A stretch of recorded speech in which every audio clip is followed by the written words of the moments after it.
Ito si Jake Isoya.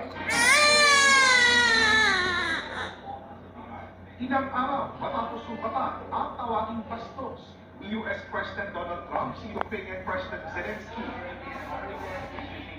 Inanunsyo ng White House ang pagpigil ng Amerika sa tulong militar sa Ukraine.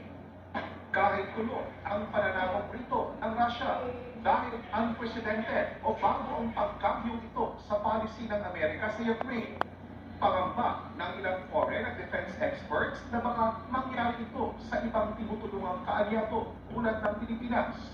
Tingin ng Philippine Ambassador to the United States, iba naman ang kaso ng Pilipinas sa Ukraine. Yung makikita namin, siyempre laging kumapalit yan. Pero ang init na hangin ay nasa atin ngayon.